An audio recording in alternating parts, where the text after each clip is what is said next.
Here we are, bottom of the Smash Mountain, and I would like to firstly thank my patron supporters over at patreon.com/bsmpod for supporting me in what I'm doing. I would also like to thank Medify for making this possible. Although this is not an ad read, Medify's cool, and we're going to talk about that just a little bit, at least to start.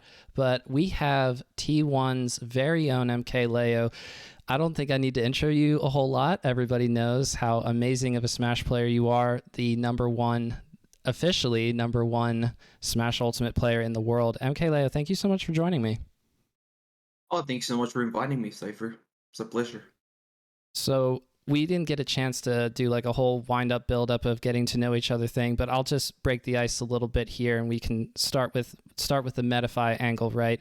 I was intrigued by the concept as coaching started to become more and more of a monetized deal. I think through Patreon and through just, you give someone's PayPal information. That's how coaching happened for a long time in the Smash community. And I never tried it at all myself because I didn't think I was good enough of a player.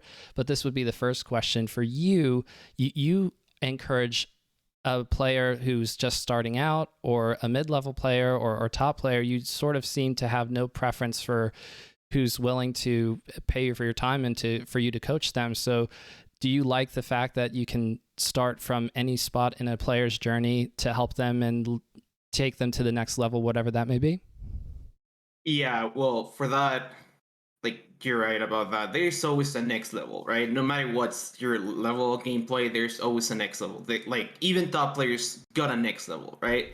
So, I'm not familiar with coaching people that literally just started playing. Every single time I get players that are like, hey, I just started playing, I don't know, 2 months ago. I literally got 80 hours in the game. I'm like, I'm probably not yeah, I can teach you the things, right? But I'm probably not the right person for you, because I'm trying to focus a little bit more on the mid-level, high-level player to become to get to the next level, right? Because usually when you're trying to coach someone that you started playing, it's kind of just like, oh, you need to practice more, right? You need more practice. You need to play more. You need to understand these things. You need to not even talking about frame data, but you need to understand your moves. You gotta understand your character. You gotta understand all of that. I'm not saying I don't do it, because I've done it before, but yeah, kind of aim for that mid-high level play.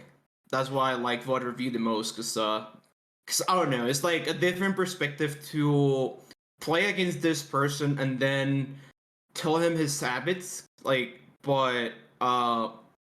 when you're doing VOD review, it is really easy to tell their actual mistakes, right? Because it's oh, you literally lost this game because you did that. But when you're playing against that person, it's oh, you just roll a lot, it stopped rolling, and then I don't know, that person stops rolling, right? But the next time you're gonna coach them, that person is still gonna roll. It's so weird. That's why I'd rather just doing VOD review the whole time. And that makes sense. I think that there's a lot of value in to being able to just do that, right? Because you can point out so much without them playing different just because they're playing you. Because yes, on your Medify, you offer a live play session, but you also, like you said, I feel like can almost have more value in that VOD review, because you're not thinking about, oh, I'm playing MKLeo right now, so I have to change dramatically how I play, or think about it too hard. Would you say that comes up at all? That does, yeah. People tend to just be, hey, I'm really nervous. I don't know what to do because I'm playing against Leo, and I'm like, just try to learn, right? You're here to learn. You're not here to beat me. You're not here in a tournament match. You're actually trying to learn from me. So being nervous is not a good idea. At least here, and they just never understand. They think that they're actually playing me competitively. You know what I'm saying? And yeah, that makes it a little bit weird to coach. And of course, the thing is that I destroy them most of the time, right? There's not a lot of people that come to me in Metafy that are like my level. So sometimes it's just about me destroying them. And it's this happens because I'm too good, but with other players, this would be a lot different.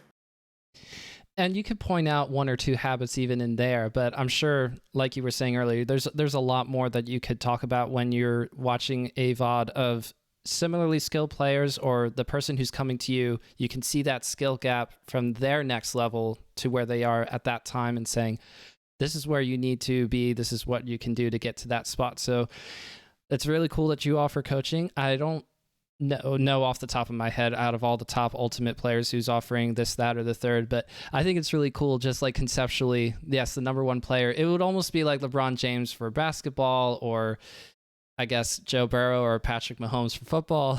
If you pay me enough money, to make it worth their time, I will teach you how to play football. I'll teach you how to play basketball. But I think that's really, really cool for Smash and for Ultimate in particular, that you sort of, you have that service. Of course, well paid for your time. It's very valuable, but I think it's really cool that you do that. And one question that I would have as well to follow up on that is for the whole coaching gig for you. I think that a lot of people just already know, after only having watched a couple of sets, or if they're hardcore followers of Ultimate, they know exactly how you play. They love your storylines versus this, that, or the third other top player. Your clutch factor, the way that you're able to stay cool under the highest set of circumstances of I need to win this game or the other player gets to win. I think I was listening. Yes. So Tweak has a podcast and he was sort of talking about how you're almost at your most comfortable in that spot, but I'm sure it's hard to tell somebody, just like it's hard to tell someone who's starting out, you just need to practice more. Like it's hard to tell someone who's a mid-level player who talks about tournament nerves and saying, well, you just got to relax. So what's your favorite way to describe how to get over tournament nerves? Yeah. I actually just had a Metafight lesson last night where I was explaining how to not get nervous, right? How to understand that losing is fine, and how to understand like that not because you're losing a certain game it means that you lost the set entirely, right? I was just telling them that some like every time I win, someone feels sad, right? Because I mean, even if you got the best mentality, like losing makes you sad. That's just how it works. We're human beings, and like that's literally how the human works. And every time we win, we are really happy, right? So I was just thinking, I was just explaining, yeah, like you gotta understand, right? It's not really about being the best the whole time. It's not really about like being sad the whole time or happy, whatever. But it is about like understanding the thing you want to do, right? Of course, if you go to a tournament feeling nervous, feeling anxious, of course that's gonna happen because once again you're doing something that's important to you, right? Because everybody does that. If it's important to you, then you get anxious, you get nervous, because that's what we do. But you just gotta focus on the fact that you're doing it because you got the chance to do so, right? And of course, because you also want to become the best or at least win this tournament.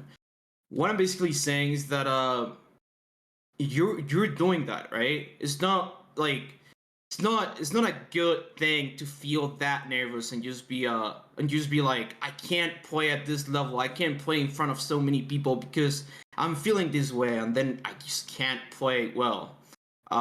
Usually when I talk about that, it's just my mentality is like that. I'm literally just a person that works that way. I like the crowd. I like being surrounded by a lot of people. I like watching people watching me play, right? Because I enjoy that. I play Smash because I love what I do. And if someone is there watching me and getting hyped because of what I do, I love that. And that does not make me nervous because I'm literally doing what I love the most, right? And even if I lose or I win, I know that the person that beat me is going to be super happy that he was able to beat me. But for example, Spargo, right? Like like if he beat me at main stage, I'm pretty sure he would be really happy, right? But I ended up winning, and I understand the feeling of losing like that, right? Because I've lost so many sets that way. I've been so close to win that tournament, and then a Diddy Kong player just ends up beating me, right? I know how it feels, but at the same time, I know how it feels to win. So, and that's something that I believe you forget. I mean, I guess the anxiety and the nerves you forget about that every single time you're in that mindset, right? When you're just focused about winning, you're just focused about not losing or like just feeling that way after you win or lose. I feel that you forget about all that. You forget about all that is in your mind. You're just You're just playing your game. You're just enjoying what you do. And no matter the result, you're always gonna be happy with that.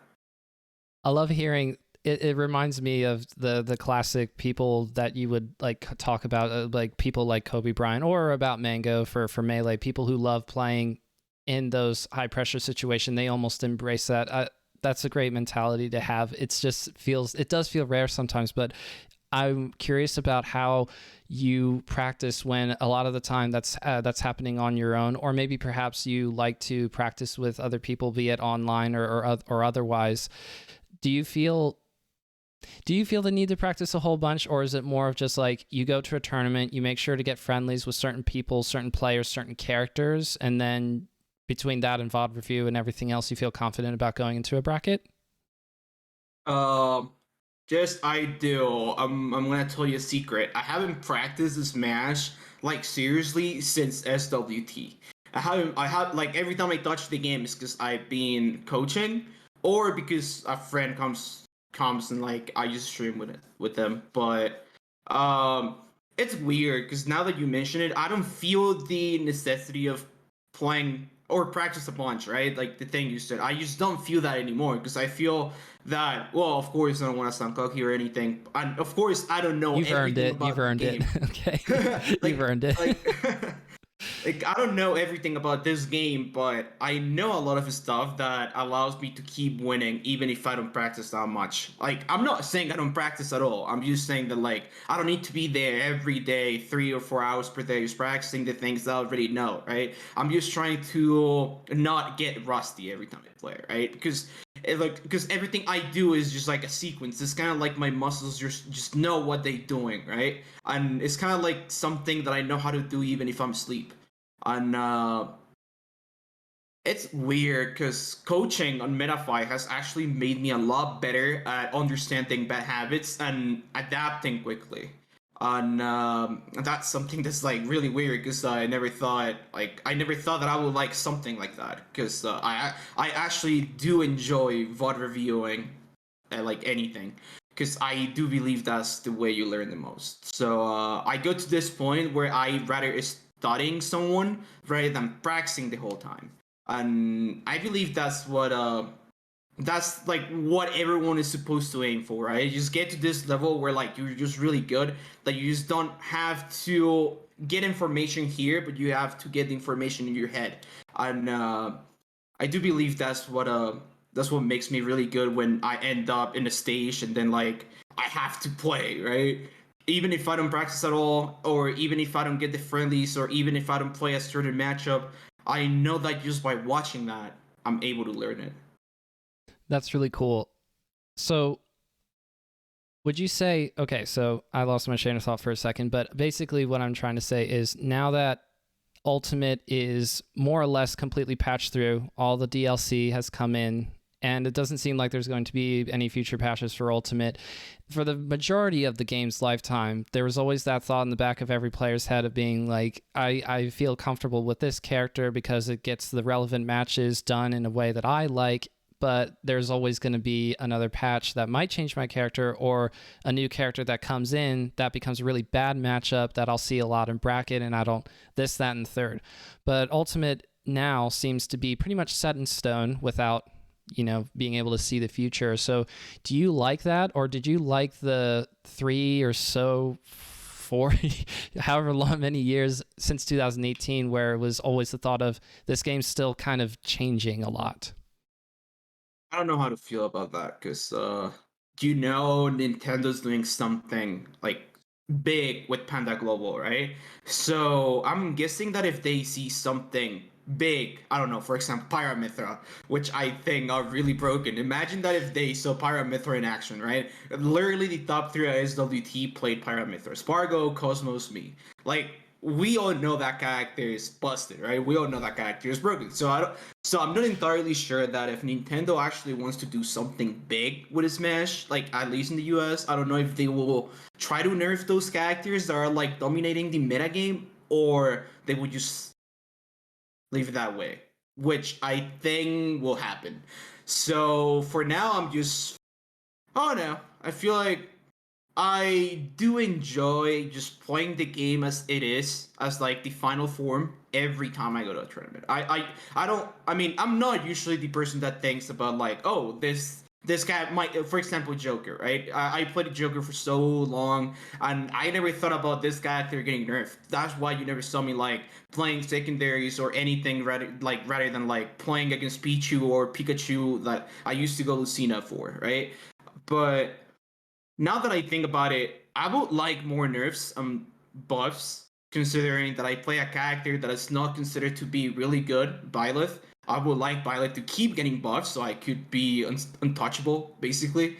I think that would be really cool. And even though I say that Pyramyth are really broken, I still think they don't deserve a nerf. I think they're okay. I think we played against other characters that are definitely more broken than Pyramythra.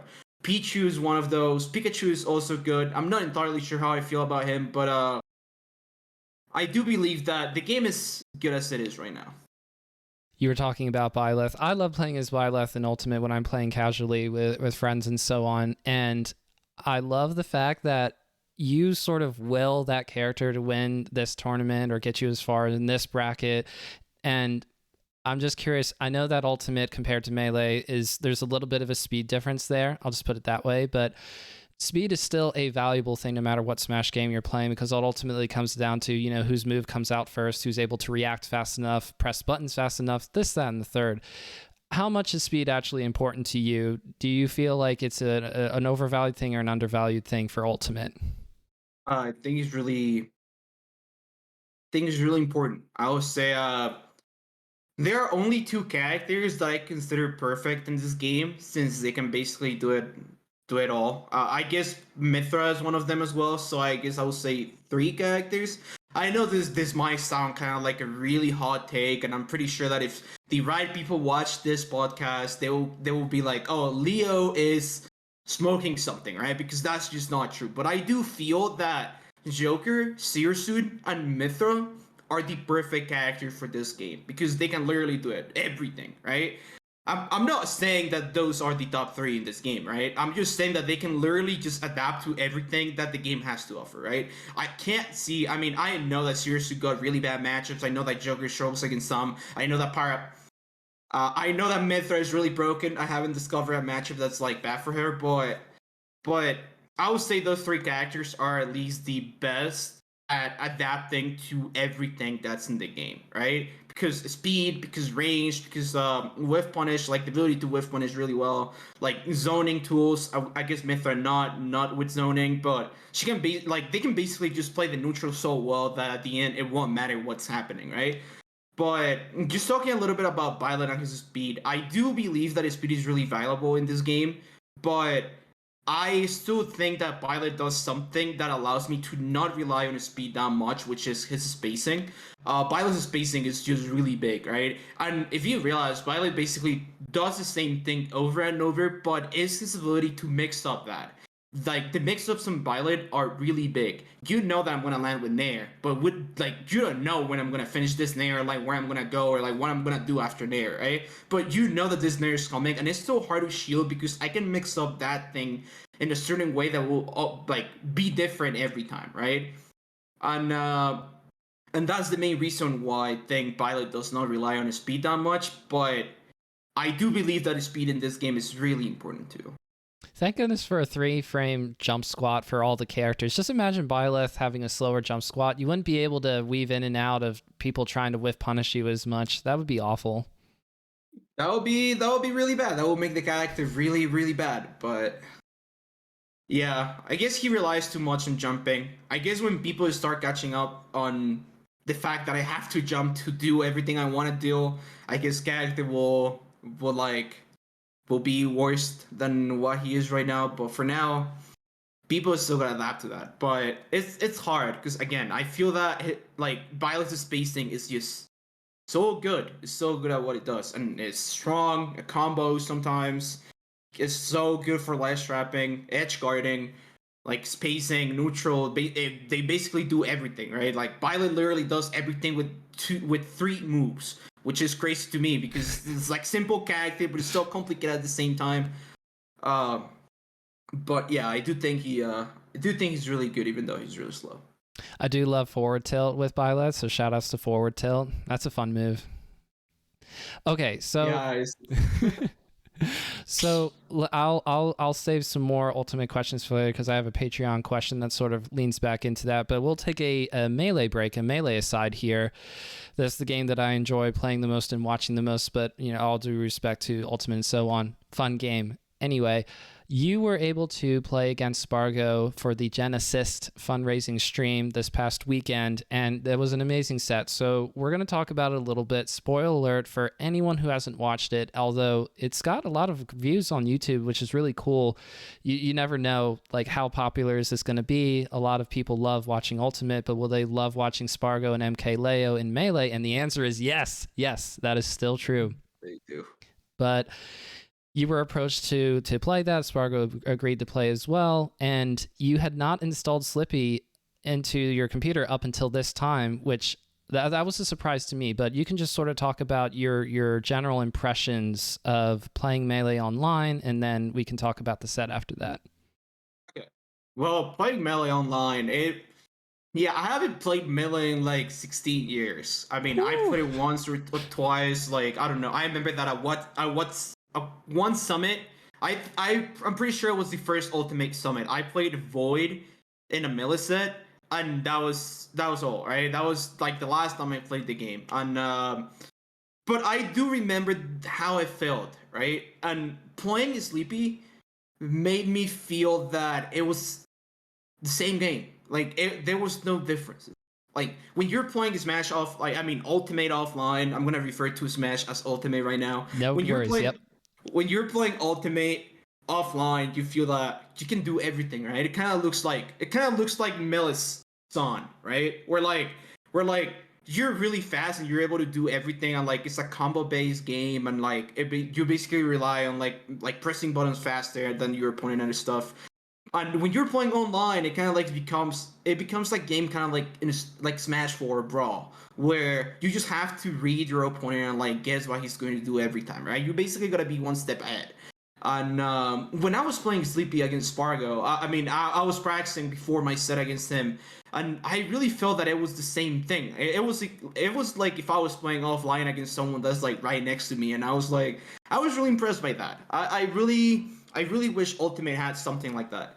But I mean, it does not. But Melee does. So I've been thinking about practicing Melee a little bit more, since online actually allows you to get better no matter where you are, no matter where you're from. But I don't know.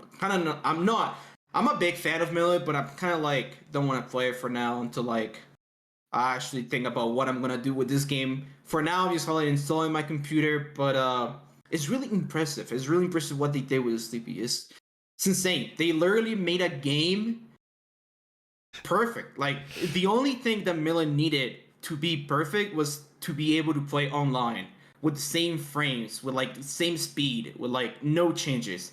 And I believe Slippi does that.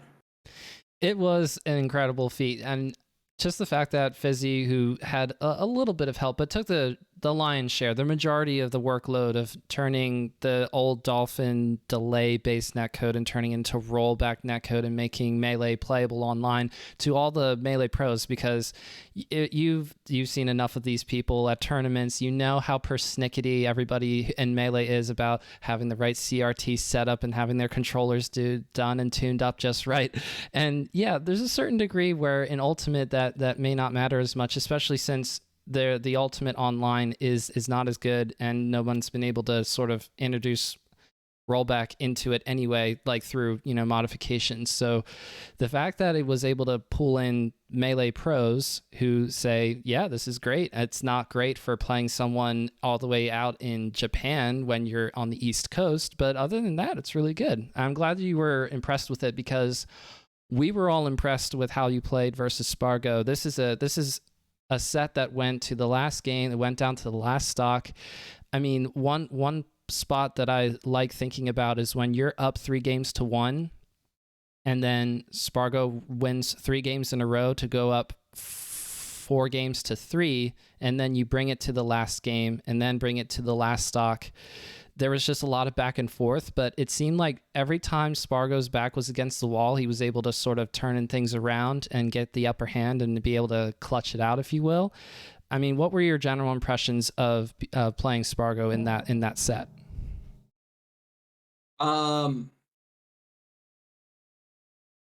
I Spargo is it's a special case, I think.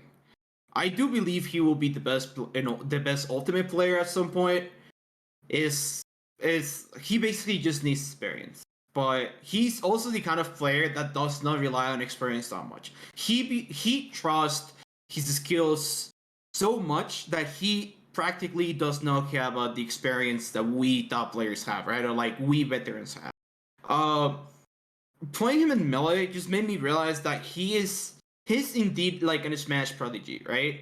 I didn't know that he practices melee like more than all their ultimate players because I could see it, right? Like you just don't play melee and you do that kind of things, right? Right. So I'm pretty sure he practices melee, which is kind of cool to me, right? Because I do believe that being good in 2 games, or like, well, I'm pretty sure he's really good at a lot of other games, right? But like just being good at 2 Smash games just made me think about like this kid is amazing, right? Because he basically can do it all talking about his Smash, and the fact that he is able to like understand the frame data and like understand like the setups that melee have is so impressive to me. Because like I don't know, that just makes me understand that this kid is basically a prodigy. This kid is like was born to play Smash, and that's like really cool. I felt that, of course, he was better than me at Melee. Of course, he was. I still felt that I was able to, like, get it to Game 4, and, like, I was able to get some stuff just with, like, basically my Smash fundamentals, right? I literally didn't do anything that was too Melee, but I was just playing Smash. And that's what was funny to me about this set, right? That it was so close, and, like, you basically watched top level Smash but in a low level Smash disguise. Does that make sense? Because we were literally like we have a lot of knowledge about the game, right? No matter if it's melee or not, like we still understand Smash at a like to a point where like we're able to be really good in any Smash game, right? So we're basically playing melee where everything we know about Ultimate and applied it to this game. And I was just thinking about it, and I was like, it was like watching high level melee or like watching high melee ultimate in like low level melee, right? That's It a was great so way to funny put it. because we actually didn't know how to like do stuff, right? Of course, because Marth is like a million years like compared to Zane, right? Which is the best Marth right now. And my Sheik, of course, is like way worse than Plop, right? Worse, like Plop is not even that category. It's not even worse. It's like the best Sheik as well. And I'm kind of like the worst Sheik to ever exist, right? But we were still able to do so much stuff that like you could see that we were playing at a high level of Smash, but not in melee. So I do believe that if we took melee seriously, we could do great things. I think we could do really good things with the game. Just by judging the way we played in that set, right? But yeah, I mean, I'm not gonna lie. I was kind of impressed by how good I was in melee, even though I haven't touched the game in so long. And I was also kind of mad that Spargo beat me because I was okay, like he is not only being annoying in Ultimate, but he's also annoying in other games, right? Oh yeah. Like not in a bad way, because of course I like him. Like I like him and I support him. If there's another best player in the world, I would like to be him. But it's kind of weird because there's that rivalry where like it does not allow me to lose to him, right? In other Right. games, It's still a competition, yeah. it's still a competition. And, like it was serious, right? Because a lot of people were was gonna watch. I'm not saying that I want my run back because I actually do not want it. I'm not that kind of person. But like if I could keep playing melee and if Spargo keeps playing melee as well, that will force me to play it, right? Because I will like if he can do it, I believe that I could do it too. So it's kind of like it's kind of like we were playing high level ultimate in another game, which is really amazing, right? Because that means that we don't gonna understand melee in order to play it well, like in order to be good in melee, right? That's Right. how I feel about the set. But like you were saying, even though you're both relatively on the just it's like I don't want to say mid level, low level kind of a thing. It's just that there is a little bit of a differences here and there, different stuff where you go, oh, they don't play the game so much that they know exactly what to do in this spot that high level melee players would be used to doing. People who play the game constantly, right? But Melee is fun to watch, especially for me, and I think a lot of people feel this way when it's close. It doesn't matter if it's two Kirby's on the screen who are constantly trying to down B rock each other. If it's close and it goes last stock and it's like, you could still make it a big deal. You could still get really hype around it. And something that I was not expecting, I was expecting it to be sort of like a blowout one way or the other, just because Melee is very polarizing that way. It's really hard for Melee to stay close unless the two players are really, really closely matched. And so that's what I was surprised by the most, was how close through a 1st to 5 set going all the way to the last game, last stock. I was so impressed by how you both refused to let the other run away with the set too far. And that last stock in particular, that was the most unexpected ending. Just a I want to say, yeah, back throw, gets the tipper forward smash, and you sort of fly off the screen. And Zoo and Coney go, oh wait, it's over. Okay, Spargo won, I guess. I was curious if you had wanted to play either not a run back, but like play a little bit of friendlies with Spargo afterwards. But to me, it doesn't sound like you ended up doing that then, I guess. No, I did not. It was literally like we finished the set. I said thank you, the person that invited me, and then Sparkle didn't say anything. He left, and I was like, oh, Ooh. I guess. Yeah, but he's kind of quiet, so I wasn't surprised. But Okay. yeah, but you're right. Now that you mentioned that, it's not like you could see that we don't play melee, but you could see that we play Smash. Like he was able to read my habits, my roles. I was able to read like his approaches. I was able to read his desperate options. Like we were literally, like I said, we were playing high level Smash in another game. Like high level Ultimate in another game. We watched really fun. It was actually really fun. And now that you mention it, I never thought about how melee works. Like the thing you said, that melee does not really allow you to like be really close, like have a really close match, right?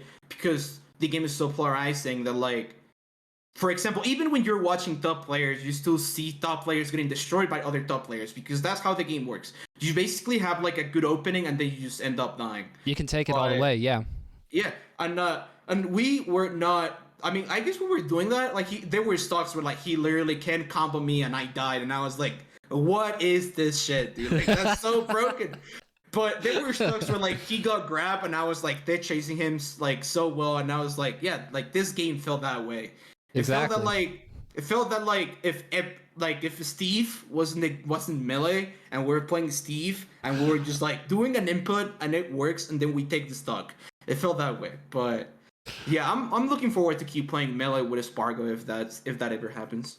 I mean, hey, 6 months might go by or a year might go by, and somebody will say, "Do you want to play another 1st to 5 set?" I mean, if it happens even like that, we would be all excited to see that. I mean, you were talking about playing Void earlier. Void plays against Mango sometimes, I think on stream, and people say Cola is a really, really good melee player as well, and it's really cool. Oh, and of course, I'm forgetting about Larry Lur, Origins in melee.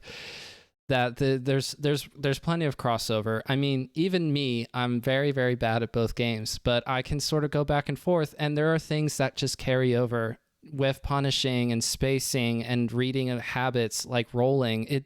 All of that can translate over to different Smash games. And you were talking about how you respect and admire the fact that Spargo plays different Smash games and games in general. In your Twitter bio, it says pretty good COD player. So I want to give you a chance to talk about that for a little bit here. You enjoy playing Call of Duty, I take it? It's been a long time. I do play it regularly with my friends, but in quarantine, I was actually like grinding that game so much. Like we even entered some weekly tournaments and we were able to win it. I don't know, we averaged like 15, 17 kills. Of course, in like lobbies that are not like 4 KD. Of course, we playing lobbies that are like 1.5 KD, 2 KD. Like we're still not that good, but I do believe that if there's another game that I would like to be good at, is definitely Call of Duty. Because I don't know, I feel like a lot of the fundamentals that are in Smash travel to this thing. And for example, I was coaching a person the other day, and he was asking me about spacing and like how could I read someone better, right? And I was giving the example of like it's like when you play a shooter game that like you're sniping someone from far away and you're not really following their head, right? Because their head is gonna keep moving like constantly in a certain way that like if you try to shoot them at that time, the bullet will just travel in a certain distance and a certain speed that like he will be able to dodge that because he keeps moving. So in that case, you need to read where he's gonna go, right? And that's kind of like how predicting and spacing works in this match. You gotta think about your distance, you gotta think about your speed, and you also gotta think about where he's going to move, right? And like combine all of that with the result that is, oh, I'm gonna punish in this spot. And I do believe that translate really good into Smash. And actually, I'm a sniper in Call of Duty, right? Because I like feeling that way. Nice. That's I awesome. like having in consideration the speed, the distance, like where the other guy is gonna be, and like it just feels natural to me, right? Because it feels that I can actually abuse and a skill that I got in one game in a different game, and every time I play Call of Duty, I feel that I get better, but I don't know. It's a hard game. If you don't grind it every day, the whole day, then like you will never be compared to like other players. Kind of like if I wanted to start playing Melee right now, like I would never like yeah, it would take years for me to like get to Mango's level or like get to Leffen's level because it takes a while. And the same goes for like someone that wants to play Ultimate, right? Because it's a different game, but I don't know. I do believe I'm quite good at Call of Duty. I say that basically because I won some weekly tournaments with my buddies, but like I would like to play with someone better, right? With someone better that like is also like in a duo or something, like in a squad where like he literally forces me to get better because he's so good that I need to keep up with him. And I don't know. It's weird, but I do feel I'm quite decent. I don't know if I'm good anymore, but I'm decent. I'm still decent. Well, Call of Duty's always going to be there. Lord knows they make like 20 games a year, it feels like, for that franchise. So don't worry, it'll be around. It'll be around. I mean, for myself, the last Call of Duty game that I played super seriously was probably Black Ops 2, but I took it seriously because I kept chasing the feeling of Black Ops 1 where that had zombies. That was like the first big Call of Duty zombies game. They had others leading up to that, but that was the one that started to become like a real thing. And that was already back in like 2009 or 2010 or something. Just think about all the Smash games you've played. You played Brawl, you played Smash 4, and a lot of Ultimate, and you have been able to call yourself a top player in all of those Smash games. And who knows, maybe Call of Duty might be one that you can kind of break into that echelon maybe down the line. But this is a Patreon question coming from Drew. What would you want your Smash Ultimate legacy to be? And I know that's a big question, but like eventually either the game is replaced by a new Smash game, and that tends to be the way how it works. Brawl goes to Smash 4, goes to Ultimate. But for you, when you're done with the game, whether it's a new game or you walk away completely, what would you want your legacy to look like?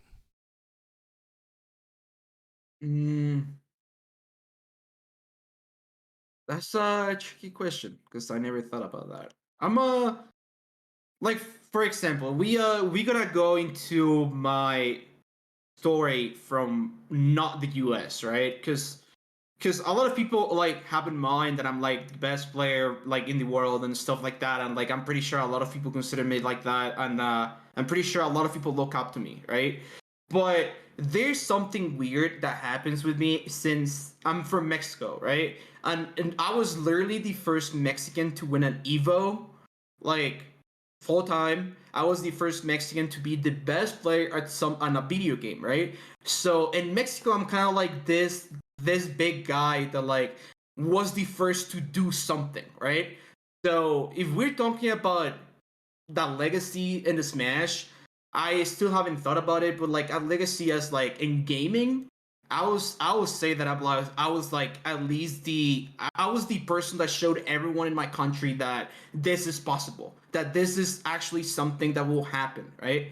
And like it's weird because Mexico still got this little thing about like if you play video games and like if you're like close in your room just playing video games, you're kind of like a weird person, right? Like you literally got no future. That's how we think, or like that's how we used to think until I appeared in the scene, right? Until I started doing great things with video games. So I definitely do believe that my legacy is already there because I've met so many like Mexican kids that are literally like, "Oh, Leo, I want to be like you someday," and like you literally showed me that like we could do it. Like there's even parents that come up to me and be like, "Oh, my kid is trying to become a professional in gaming. What advice do you have?" And I'm like, "Oh, that's so weird because like I never felt that way because like literally an entire country look up to me, right? Like not really about Smash, but about video games. Like I'm that person. I'm literally that person that did it first.